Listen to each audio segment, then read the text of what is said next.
Good morning. We're here back from Harpswell.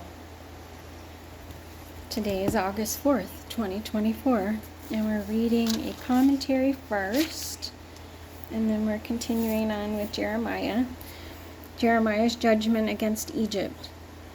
Jeremiah's prophetic ministry extends not only to Judah, but also to foreign nations, which have been Judah's oppressors. Judah's most recent threat has been from Egypt, but the time is near for Egypt to reap its just reward. Here are Jeremiah's warnings to Egypt, as well as to the Philistines, who will be Egypt's last victim in this era of power. Jeremiah 46, verse 1. This is the word of the Lord that came to Jeremiah the prophet concerning the nations, concerning Egypt. This is the message against the army of Pharaoh Necho, king of Egypt, which was defeated at Carchemish on the Euphrates River by Nebuchadnezzar, king of Babylon, in the 4th year of Jehoiakim, son of Josiah, king of Judah. Prepare your shields, both large and small, and march out for battle. Harness the horses, mount the steeds. Take your positions with helmets on. Polish your spears.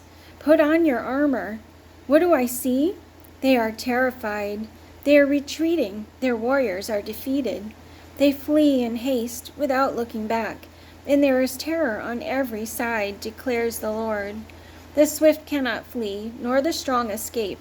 In the north by the river Euphrates they stumble and fall.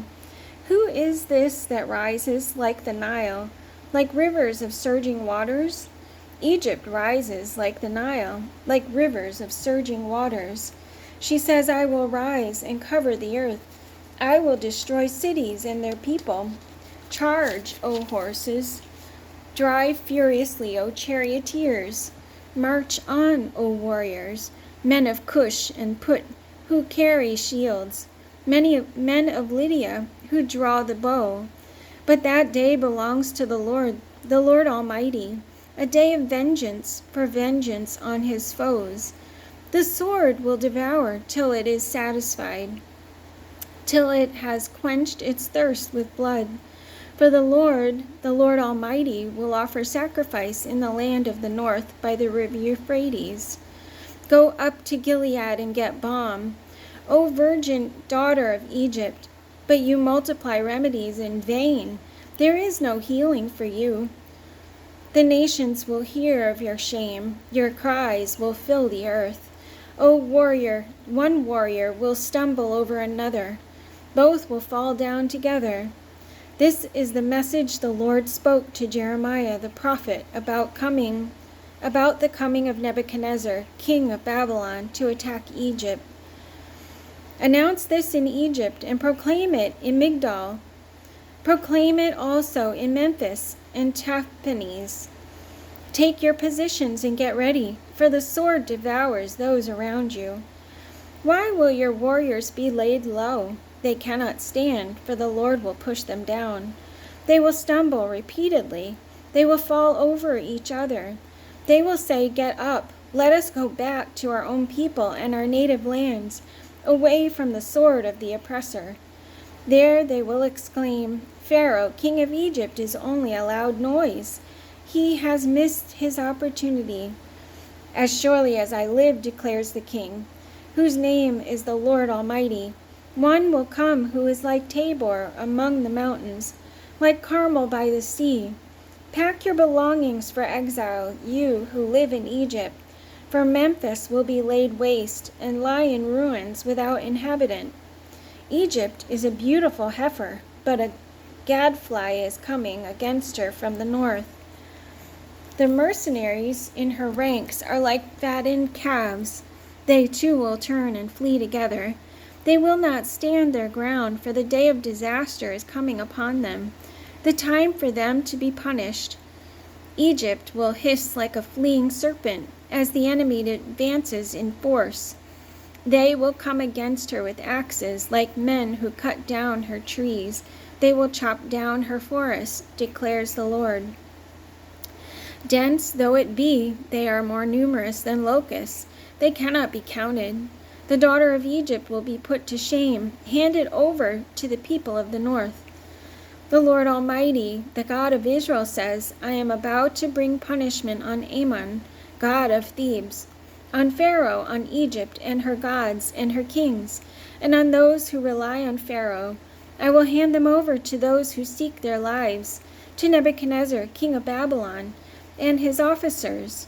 Later, however, Egypt will be inhabited as in times past, declares the Lord. Do not fear, O Jacob, my servant. Do not be dismayed, O Israel.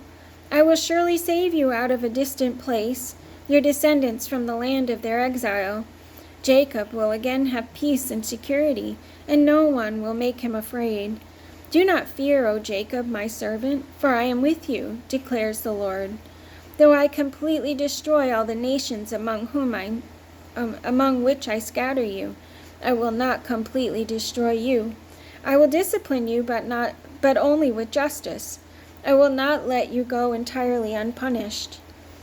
This is the word of the Lord that came to Jeremiah the prophet concerning the Philistines before Pharaoh attacked Gaza. This is what the Lord says. See how the waters are rising in the north. They will become an overflowing torrent. They will overflow the land and everything in it, the towns and those who live in them. The people will cry out, all who dwell in the land will wail. At the sound of the hoofs of galloping steeds, at the noise of enemy chariots and the rumble of their wheels, fathers will not turn to help their children. Their hands will hang limp. For the day has come to destroy all the Philistines and to cut off all survivors who could help Tyre and Sidon. The Lord is about to destroy the Philistines, the remnant from the coasts of Caphtor. Gaza will shave her head in mourning. Ashkelon will be silenced. O remnant on the plain, how long will you cut yourselves?